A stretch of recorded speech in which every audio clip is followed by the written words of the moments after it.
Big fluff. Except that the puppy was a dog. But the industry, my friends, that was a revolution. Nip-high football rules!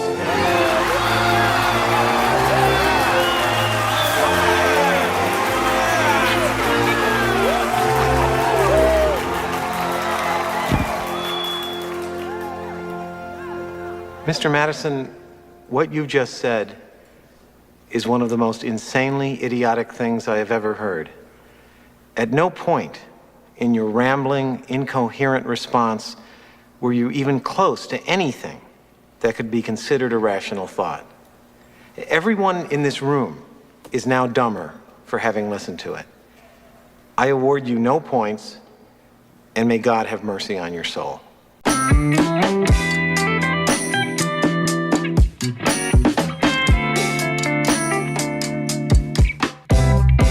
Hey everybody, I'm Joel Murphy. And I'm Andy McIntyre. And this is Silver Linings Playback, the podcast where we watch maligned movies and we find their silver linings. And it's August, which means back to school is right around the corner. So we're watching school movies, everybody. That's right. Back to school to show my dad I'm not a fool. I'll show you, Dad. Yeah, it's August. This is the time that's on everybody's mind, and there have been a lot of movies about school, and a lot of them aren't good.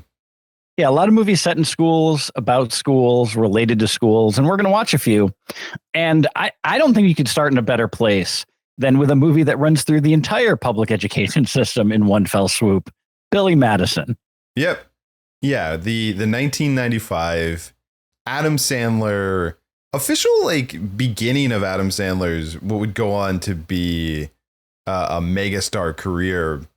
And it's interesting because, and I'll give you an example too. Like when I told Molly that we were doing this, she was like, is Billy Madison maligned? And reviled. But that's the funny thing though, right? Is that, I mean, you and I were 14 years old when this came out. Yes, we were. Which is, I would argue, the exact age that you're supposed to be to watch this. And there couldn't be a better age to be and watch this movie. Yeah. And so it's, I mean, I remember it was the funniest thing that I watched the year that it came out when I was 14. I loved it. But yeah, I mean, if you were an adult watching this or trying to make sense of this, I'll say this, it's a hard movie to justify loving from a critical standpoint, but I watched it today for this and loved it just as much as I did. I was so happy with how much I loved this movie because this movie was constantly on Comedy Central in the 90s. Yeah. Oh, yeah. Yeah. I've seen it so many times. And I was worried because I hadn't really watched it because I'd seen it so many times when it was, on TV, whatever. I was worried that this was not going to be a fun experience going back to it. And it was a fun experience. Yeah, no, I mean, it was great. It is funny because, like I said, Adam Sandler has just become a huge megastar, but this was the transition from SNL Adam Sandler to movie Adam Sandler. And what's fascinating about this that kind of remains a time capsule is that this is full on. He's not trying to change his thing at all. If you listen to, and this is how old we are, I owned his comedy albums, his CDs. I owned two of them. Yeah, I definitely had What the Hell Happened to Me. And then what was the one right before it? Well, no, the one, What the Hell Happened to Me, I think is the first one. And then They're All Gonna Laugh at You is the second one. Okay, right. Or no, They're All Gonna Laugh at You is the first one. And then What the Hell Happened to Me is the second. Yes. Because What the Hell Happened to Me had more music on it. And They're All Gonna Laugh at You had more sketches. Had things like Fatty McGee. But I like the stairs. Yeah. And again, They're All Gonna Laugh at You is just Adam Sandler doing an impression of the mom from Carrie. It's just a mom at a breakfast table just going, they're all going to laugh at you. They're all going to laugh at you. And then they're just like, okay, mom. They're basically ignoring her. Also, Toll Booth Willie, a classic. Oh, welcome to West State Charge $1.25, Paul. I already heard that one today. So good. And then, but there were more songs on What the Hell Happened to Me, because the Hanukkah song was on that one. Yeah. I mean, look, we could sit here. If you want our Adam Sandler bona fides, we could talk about Lonesome Kicker. We could talk about Red Hooded Sweatshirt. Like, how deep do you want to go? How deep down the Sandman rabbit hole do you want to go? We could do the Thanksgiving song, his first holiday foray.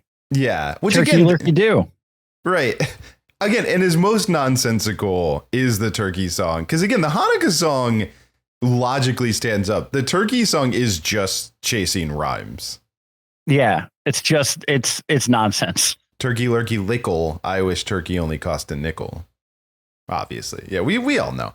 But I started that to say that this is on full display of that Adam Sandler. Baby talk Adam Sandler. Shabadoo. Yeah, Shabadoo. Whatever the running gag is with the penguin that's in this, like, yeah. Shampoo is better. Like, I go on first. Yeah. Make the hair silky smooth. Also, no one in this movie is a human being. They're all like everyone. This is like if this was an improv class, if this was like a 101 improv class, you would have the note of like everyone can't be the wacky character. Like someone has to be a straight man. Someone has to ground the world. Someone has to provide a voice of reason. But there is none of that. I mean, the closest, I guess, is his dad doesn't really get anything funny to do. But everyone else in this world is just insane. Yeah. Yeah, Miss Lippy, the first grade teacher, is weird, putting paste on her face while the kids are out playing dodgeball and then making out with the brain damaged clown. Mm-hmm. Yeah. You know, and so on and so forth. So before we get into this movie, I want to read one of the IMDb trivia things because I think it's a great place to start. Okay. So it says, Adam Sandler originally wrote the role of Eric for Bob Odenkirk. Universal wouldn't allow it. They didn't want Adam to use the movie as an excuse to invite all his friends. Which, thank God they nipped that in the bud. Yeah, thank God they fixed that right then and there. Could you imagine if they had emboldened Adam Sandler? The 3 decades on, he would still be just inviting all of his friends over to the movie set to shoot something. Which it's funny, too, because I love that they stopped Bob Odenkirk from getting to be in it. Bob Odenkirk, who just recently was finally nominated for an Emmy for The Bear, even though he should have been nominated for Better Call Saul. But like that might be the biggest Emmy snub of all time. Yes. But point being, he's now universally recognized as a brilliant dramatic actor. Like he's got although The Bear is a comedy, whatever. Right. It's because it's hilarious. Yeah. The Emmys are silly. And we nonstop laughs. Laugh a minute. The Bear. Exactly. Well, I mean, it's about a bear that cooks, and that's a funny concept. It's like Ratatouille. Yeah, I think it's crazy that no one notices the bear under Carmi's chef hat. Yeah. Like it's a bear. It weighs 700 pounds. And that's if you haven't seen the show, you're like, well, it's a bear cub, right? No, it's a bear. Like it is an adult grown.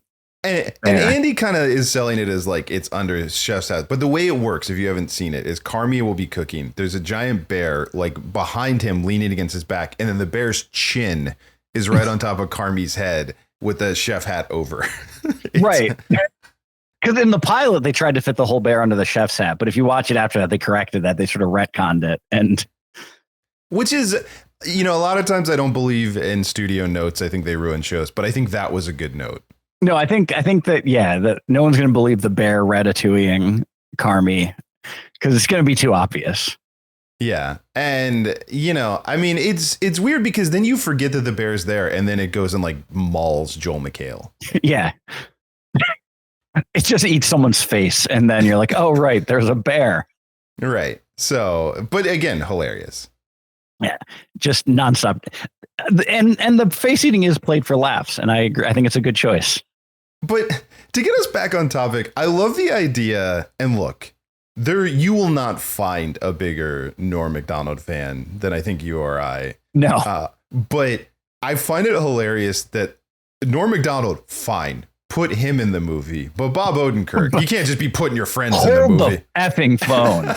We'll put someone who's on camera on SNL on in the movie, but a writer. We already have Jim Downey. Yeah, there's a line in the sand. Yeah, we have Jim Downey. We're not going to stretch it with this handsome, charismatic man who can act, who's a writer on SNL. Who is an absolute comedic genius. Also, no chance. I mean, you're mentioning Downey, who we'll definitely get back to later in the show, but also let's not forget that Smigel is also in this. Yeah, yeah. Smigel, who, if people don't know, Robert Smigel, he plays Triumph the Insult Comic Dog. He used to do TV Funhouse. He plays the science teacher. He's not funny at all in this movie. No, he gives a very bland lecture about chlorophyll, more like borophyll. I got chlorophyll, man, talking about Lord knows what, and you're trying to make out with me.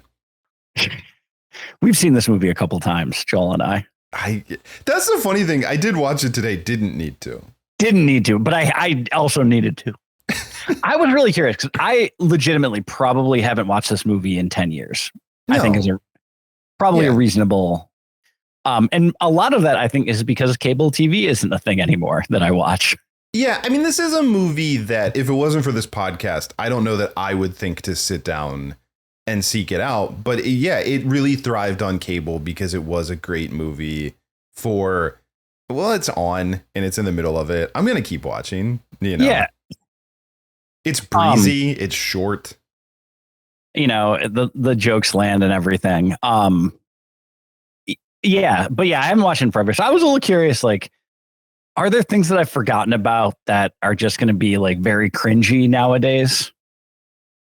And, we can start talking silver linings, but I was surprised at how well this movie held up in a lot of ways. Yeah, I'd say the only thing that doesn't hold up, but it's really just, where it was a subversive thing at the time. And it's not something that when we were watching it in 95 that we were like, this is OK. But the idea of a deranged gunman showing up at a school to shoot someone, obviously it plays differently today. Well, yeah, the text that I sent you in relation to this was that what holds up the best about Billy Madison, the unpunished gun violence in a public school at the end. Yes. Yeah. So, that feels like the only thing that obviously, doesn't quite feel the same. Everything else, I don't know. There's a timelessness to the silliness of this movie. School is school. The things that suck always suck. But there's not really any punching down in the comedy. They're not making fun of stupid people or anything. Billy gets aggressively chastised for making fun of the kid trying to read.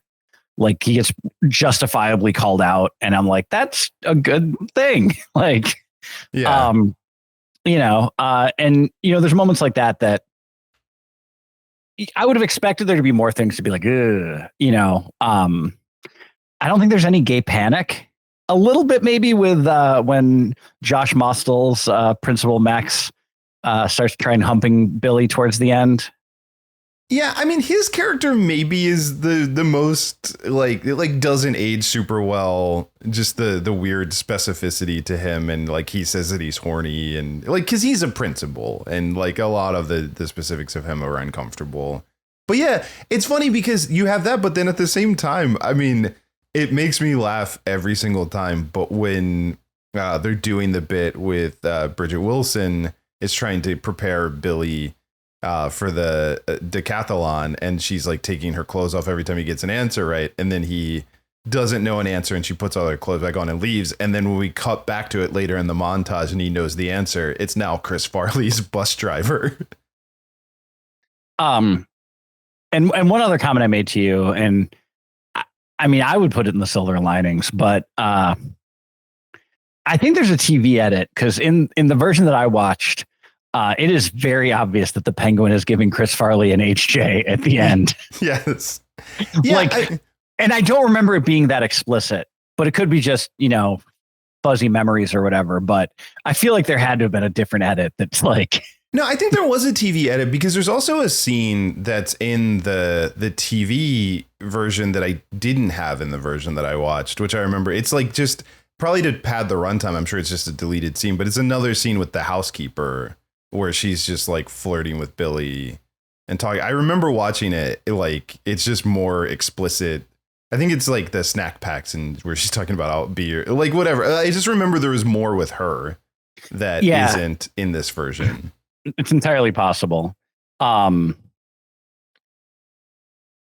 it's I don't know. I think this movie is unfairly maligned. I get why critics gave it a bad review, but I think that this is a movie that is whatever the opposite of critic proof is.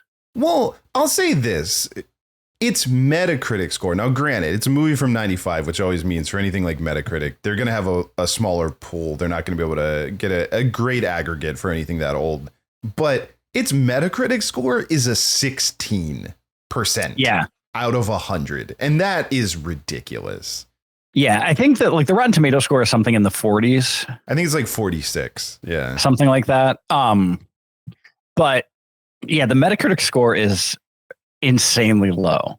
Yeah, and it's a dumb movie that I completely understand if someone said this is not my cup of tea. But I think if you want a silly movie and you are all in on Adam Sandler's, especially like baby talk character type stuff, his wacky brand of angry man comedy. Yeah, then I actually think the story is pretty sweet overall. Like, I think the lessons learned, it feels very wholesome. This is a weirdly wholesome movie. It really is. For a movie that has a number of things in it that are not, it still feels fairly like, which I think is the key to Adam Sandler.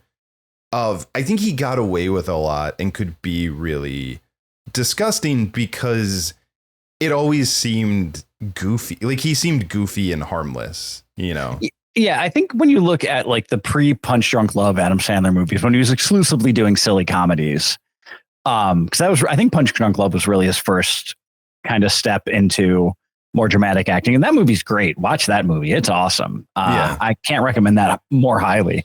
But they all have a heart, whether it's this, whether it's Happy Gilmore, Waterboy, all Wedding Singer, they all have a real heart to them. Yes. Yeah. No, I would definitely agree.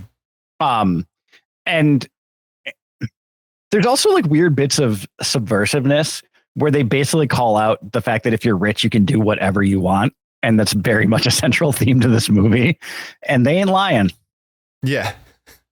Well, and yeah, like the idea, it's just accepted in this world that since elementary school, his dad paid him off, which is kind of funny because the whole scandal at the end is that he's accused of paying off the principal, but the entire point of it was like his dad has just paid his way through school the entire time, and now he's 27 and has no ambition.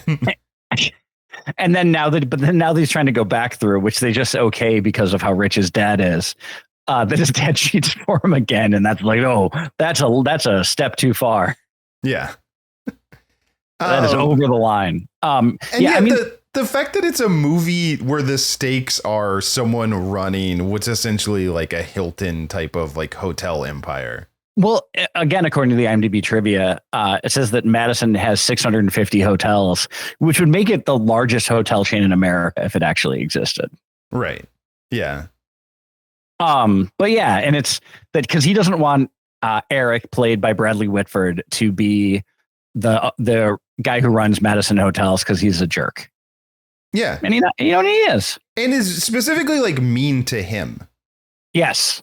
And then you kind of get a great thing in the end where he does stop Eric from getting the company after Eric then shows his true colors. But then he just gives it to Carl. who had started as like a janitor at the hotel and worked his way up to being operations manager for the whole chain. Right. Who is actually the one who's most equipped to take over. Yeah. So that was definitely nice. And also, sorry doesn't put the Triscuit crackers in my stomach now, does it, Carl? Wait, you had delicious Triscuit crackers and didn't tell me? And shout out to Triscuits. Right? I love a Triscuit. I'm a Triscuit fan. Triscuits with some cheese slices, like cheese cubes on top. A little cheese, a little Colby Jack slice on top. Oh, yeah, now you're talking. That's living, baby. That is living. That's living the good life. Let me tell you. Yeah. It's like you're a delicious charcuterie board just for yourself. I will say Triscuits feel fancy. I don't know why, but they feel like you feel like a little fancy man eating a Triscuit. They feel fancy the way Viennetta ice cream cake feels fancy. Exactly. Yeah. In so much as not at all, but absolutely. Look, all I'm going to say is the world. Like you could be having a Ritz cracker or a Townhouse. Yeah, but those are everyman crackers. Yeah, those are or a saltine. Those are crackers for the people. Well, I mean, you're eating a Ritz, buddy. If you're eating a saltine, I hope you're sick. Like I hope you're at home and it's a saltine and ginger ale, and you're seeing if you can keep those down. Otherwise, just live a little. I mean, yeah. That being said, I love a saltine cracker. I'm a fan. Oh, I never eat them unless I'm not feeling well. But that's what it is. It's not their fault. Or they come with the soup I get at the diner. Right. Same with ginger ale. It's not ginger ale's fault that I only drink it when I'm sick, but that's its role. Ginger ale is for being sick, and so are saltine crackers. Yeah, I will say I do love like a bougie ginger ale, like made with real ginger ale. I'm not gonna lie, I do enjoy one of those. All right, well, you got a fancy man's ginger ale, but all I'm saying is, like the world is hard. Treat yourself. Have some Triscuits with some cubed cheese. Really, with a nice cheese cube. If you are a meat eater, a nice pepperoni slice too. Go nuts. Yeah, that's. Although I don't know. If we're really gonna get into it. If you go pepperoni slice, I don't eat meat anymore. But when I ate meat, if I was going pepperoni slice, I went Ritz. I think that to me blended a little better. I think you might be right about that. You might be right. I might concede that. Yeah. But anyways, we should do a whole show where we just eat random snacks and talk about them. Yeah, we started doing Silver Lining Snack Chats. So yeah, go check those out on our YouTube page. Yes, where we because snacking goes along with watching movies, so we thought we'd talk about some snacks. And it's good. Yeah. All right. Are we ready to pivot? I mean, I think we covered a couple. So I just feel like this movie's plot is incredibly contrived, and I think that's fair to point out. But if you're watching an Adam Sandler movie for the plot, what are you doing? Well, what I like about people didn't know that in 1995, right? But what I like about the plot when you say it's contrived, it's funny that it starts out simple enough. I mean, it's a very specific, like obviously the starting point of this movie was it would be funny to make Adam Sandler have to be in elementary school. That's obviously the pitch, and I think it makes sense that this setup enough of, well, I paid for you to get through school, including elementary school, so you're going to have to pass every grade in 2 weeks. Totally am into that. That works for me as an idea. But what you can tell happens is, I mean, they're not going to do 12 years of school. It's just not, it's a 90-minute movie. They montage through several of the grades. Anyways. They montage through several of the grades, and then they get him to high school because they know that there's more mileage from high school. But once they get him there, they don't even want to do the 4 years of high school. So that's when you have the academic decathlon. Well, you have the other shoe drop, like where Bradley Whitford sets him up to try to get him to drop out. And then when he does drop out, Bradley Whitford wins. And I think this is where the plot, I would say, gets really convoluted, is Bradley Whitford has won. And for reasons that are not, like, just because Billy challenges him to his face, and I guess he's smug, he accepts the decathlon even though he would get the company at that point. I think in the fact that he's so smug that he figures, and he should have won. I mean, why do you say that? Just based on the fact that he has a Harvard business degree and Billy Madison is Billy Madison. Oh, okay. An academic decathlon should have played to Eric's strengths is more what I'm saying. Yes. Well, I would agree with that. It seems like you might have more stuff to malign, but I will say I think they do a good job of picking who wins. No, they really event. do. Yeah. And I think the most clever, some of the actual like most clever writing in the thing is that what undoes Eric, the question that Billy Madison picks that he can't answer, is explaining business ethics. And I think that's brilliant. Yeah. Although sometimes I also feel like in the real world, the people that are the least unethical understand ethics the most, or able to BS about ethics the most. Yeah, I mean, it's like I could definitely see it being like a Dennis Reynolds in the climate episode of It's Always Sunny, like being able to explain ethics very to the letter of the law kind of thing. Yeah. But no, I know it all fits. It all, like, they make it make sense. And the rules of the world are, if as absurd as they are consistently absurd, and they're absurd in consistent ways. And that, I mean, if we want to say we're pivoting, like it's, you know, it's a series of sketches essentially, but it all works. Well, right. Like we said, they made the choice to make it every character is wacky, but in doing so, there's a lot of just like the joke ratio scene to scene is really great. And I love a world where you get the sentimental scene that makes Veronica Vaughn fall in love with Billy, which is that he protects another kid who peed his pants by pretending to pee his own pants. But then in this world, you then get the old lady who's there saying, if peeing your pants is cool, then consider me Miles Davis. Yeah, like, yeah, it's great. I like that this is the world. Yeah. Yeah. One thing I think is a good place to start is, I think maybe the savviest decision that Adam Sandler made in his career, because I'm sure there were offers on the table, was to not try to do any of his SNL characters as a movie. Yeah. One, because they're all stupid in one note. Yeah. And I don't mean that as an insult. I would not want to see an Opera Man movie. No, I don't want to see Canteen Boy the movie. No, definitely not. And I love the Canteen Boy sketches. I think they have not aged well, but I remember enjoying them, and I'm going to keep it that way by not revisiting them. It's a good move. Yeah. But yeah, but I'm sure that because, you know, Wayne's World had come out, Coneheads had come out. There was a lot of SNL stuff being adapted at this point, because this is one of probably the next major peak after the original 5-year run of SNL was that early 90s period. And yeah, I think it was a good choice to not do an actual movie of it, because he was essentially playing all of his SNL characters, and that made it work. But that was a savvy move. And I think that probably a reason that this movie has staying power is that it is an original thing to the movie. Yeah, I would agree with all that. And then you also kind of reminded me of another silver lining that I want to touch on, because you mentioned Wayne's World.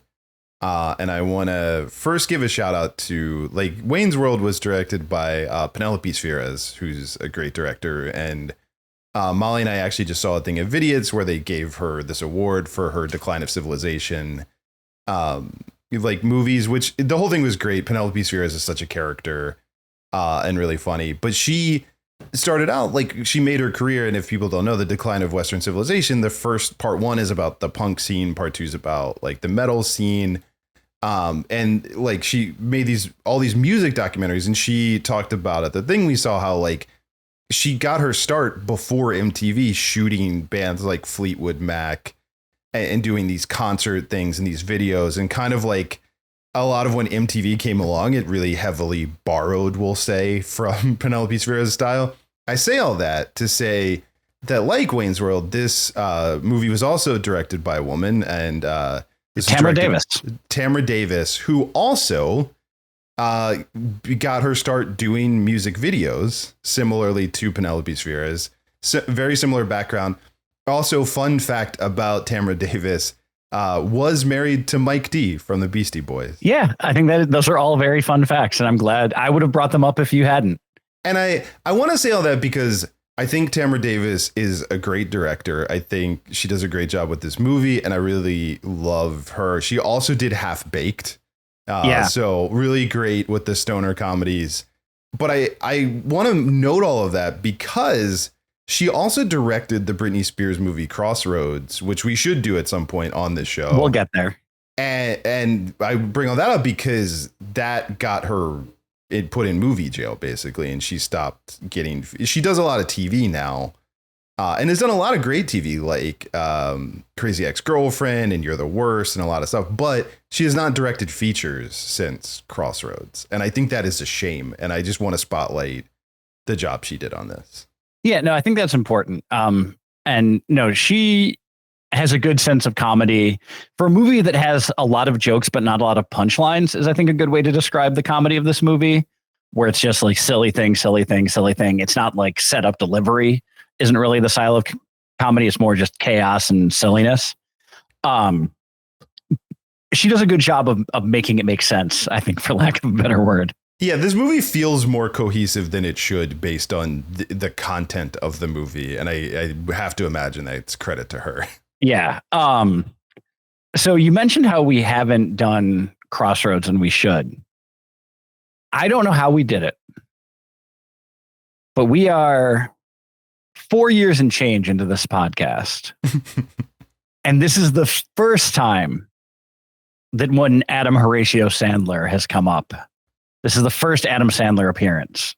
Which is funny, too, that we started here because I would have to imagine that most people, like, you know, if you're doing Family Feud, if you were polling, I'd say the number one and number two of his best movies among fans of Adam Sandler would have to be this and Happy Gilmore. And then everything else, you know, people love the stuff they love. Like, obviously, people love like Little Nicky or whatever. Or Wedding Singer. People love The Wedding Singer. That's true. But I think we started at the top of Adam Sandler's career, and there's a lot that we could go from here. Oh yeah, no, I'm Team Billy Madison if I had to pick of the two. I think I'm Happy Gilmore. Interesting. I think that, and I don't think that's wrong. You know, yeah. I don't think there's a wrong answer. I think if pressed, I would pick Billy Madison over Happy Gilmore. I think I love them both unapologetically. I'm sorry, that's just the way I feel. No, I agree. That's the thing. I agree with you on that. Like, there isn't a wrong choice among the two. But all that to say that he has not gotten close to those highs in the rest of his career. He's done great work in, like we said, Punch Drunk Love. I thought that Rain Over Me was a little bit treacly and maudlin, but people like that one. Uncut Gems, he got a lot of praise for, and he's done some good work. And then he's also done like Mr. Deeds and the Netflix movies. Yeah. Yeah. I love The Waterboy. Love The Waterboy is great. Yeah. Yeah, a lot of Netflix movies. Did all those, what are they, grown-ups movies? Two grown-ups movies. Which is the most he's guilty of just making movies with his friends. Yeah, and all that to say, Adam Sandler won life. Yes. I just 100%. Want to put that out there. Yeah. He found a way to get paid, to hang out, crack jokes with his buddies, go to exotic locales, and make out with beautiful women. He won. 100%. He's living the dream. He's the winner in all of this. It's also funny because when I was reading a lot of the critics' responses, Siskel and Ebert both hated this movie, but Gene Siskel went so far. I don't have the quote in front of me, but basically really said that Adam Sandler would never be a leading man, did not have the ability to carry a movie, and like shouldn't be the star of a movie. So I just think that's funny because. Yeah. And now Adam Sandler is one of the most bankable box office stars of all time, and Siskel's dead. So suck on that, Gene. Wow. I wasn't going to go that hard, but you know what? Fine. Yeah. Yeah. Someone had to. Yeah. Someone had to knock Gene Siskel down a peg. Finally. Yeah. Andy will tell you where you can put that thumb. Yeah. Oh, goodness. I mean, we talked about Sandler, a person who has come up on this show because we did Dirty Work, but I gotta, if we're silver lining, this is the film debut of one Norm Macdonald. And it sure is. He couldn't be more Norm Macdonald than he is. He doesn't. I don't know how someone so funny And I bet if he wanted to, he could act well. He's just so consciously not. No, and I love that. He is like, he really cornered 90s apathy and made it work for him. And including he's one of the few SNL people that when you watched him play a character, part of the bit of the character was that he didn't care that he was playing the character. And that worked somehow. Stop or my mom will shoot sucked. No, but he's hilarious in this. He like I said, he doesn't have a lot to do, but like the lines that he has, he consistently makes me laugh. Yeah, I love movie. Norm. Yeah, love Norm MacDonald. Yeah, he's phenomenal. Chris Farley is great in his small role. Chris Farley is so funny. I also, of the things that I could quote from this movie effortlessly, Veronica Vaughn, no, you didn't. Is one fine piece of ace. But it's just a whole like one time. No, you didn't. Okay, yeah, but I know a guy, and they got it on. No, they didn't. Yeah, but you can imagine what it'd be like though. Like all of that, yeah. Who would eat 30 school lunches? That, again, back to Tamra Davis, that cut back to them is what I think is one of my favorite jokes in the movie. Like, it's such a dumb throwaway joke, but it's really good. I think now is as good a time to shout out Bridgette Wilson-Sampras. Yeah. Also, while we're noting the famous people that the women in this movie are married to Pete Sampras. Shockingly. Good thing, she didn't even have to change her name when they got married. Yeah.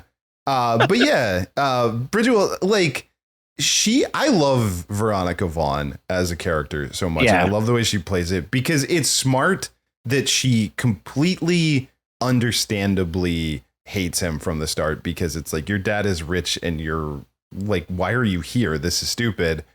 And then when she decides, like when she softens on him and she cares about him, I love that she shows up and kicks his ass. Yeah.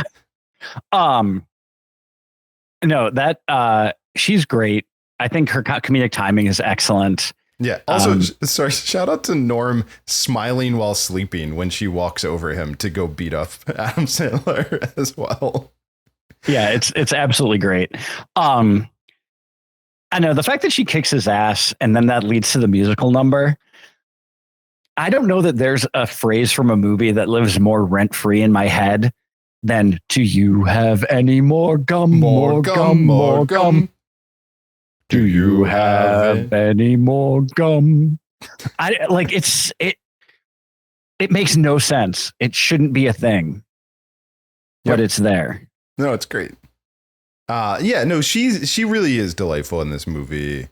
Yeah, big fan of hers. She's great. I also just when she shrugs and smirks, "Don't I have a nice rack?" Yes, it's great. Well, that's the thing is, like, most of the time the character of Veronica Vaughn has to be sort of tough and that, but in the musical number, she gets to cut loose a little bit more and gets to show like a more fun. Because she's the second closest thing to a voice of reason in this movie. Yes, for sure. I would have loved to see Bob Odenkirk in the role, but we do have to give it up for Bradley Whitford. Oh, he's great. Like, so effortlessly smarmy. I also, while we're talking about him, if you want to talk about jokes, I never caught this before, and please tell me if you did, but I never noticed that he has a statue of David behind him that's him. Like in one of the scenes. You're right. It's a marble statue that looks like David, but is actually Bradley Whitford. And we see it once, like a clear shot that you can see it's his face. And then when they cut back to him when he's preparing for the decathlon, he's polishing the ass of his own David statue. Yeah, while he's listening to like Spanish on tape or something like that.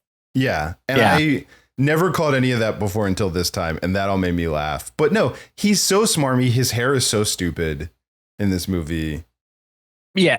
Between Revenge of the Nerds 2 and this, I had a hard time buying him as a sympathetic character in West Wing because he was such a smarmy dick and everything else. Yeah, and he's great in the West Wing too. No, he can play really likable. There's also a show that I think is criminally underrated called Trophy Wife with him and Malin Ackerman. Yeah. And he's really likable in that too. But yeah, no, he can be super likable. But when he wants to be a jerk, he's really good at being a jerk. And I love, you can't even call it a turn in this movie, but when he finally stops the facade and just is openly hostile towards Billy Madison's dad, it's a great, like, just like full villain, like his whole chest out kind of moment. Yeah, he, I think probably the second best Sandler movie villain to Shooter McGavin. I think that's why when I said earlier that Happy Gilmore is my favorite, it's because of Shooter McGavin is the gold standard. I mean, MacDonald's tough to beat. You know? Yeah, MacDonald is tough to beat. Named after Darren McGavin, who played Brian Madison in this movie. Yeah. Fun fact. Also, look, what we're giving shout outs to people, there for me was no question how we were going to open this clip. Oh, no. Because before I knew the name Jim Downey, before I appreciated what a comedic genius he was, I just knew that he was the guy who ran the decathlon and said, I award you no points and may God have mercy on your soul, which lives rent free in my head. And I have quoted so many times. Yeah, that whole response, and just like how just broken his character is about his wife having cheated on him is so well done. Especially with my wife, who is a dirty, dirty whore.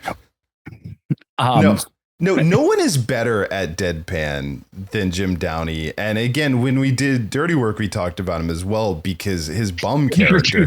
Here's your $2. But it's just, I don't know what it is. There's like, he delivers his lines so flat and so emotionally broken, but somehow that's so captivating to watch. There's something about the cadence of his voice and his delivery. Tenor, the timbre, everything of his voice is just so perfect when he's like, nothing you said could even approach a correct answer. We are all now dumber for having listened to it. Yeah. No, and if people don't know, Jim Downey, I mean, he was a longtime SNL writer. When Norm Macdonald was the Weekend Update host, he was the writer for Norm Macdonald. The two of them together wrote the entirety of, like, every joke that was told on Norm Macdonald's Weekend Update was written by Jim Downey and Norm Macdonald together. Yeah. And it's still my favorite update run. It's not even close. What else would, unequivocally, it's the best update run, in my opinion. You know, and there's a lot of good update anchors and Jimmy Fallon, yes. The worst update anchor anyways. Yeah. But Norm Macdonald was so good. It was so perfect. Jim Downey is great. This movie is a delightful bit of nostalgia. And I would say chances are, if you're listening to this podcast, you have nostalgia for this movie. And likewise, you probably haven't watched it recently.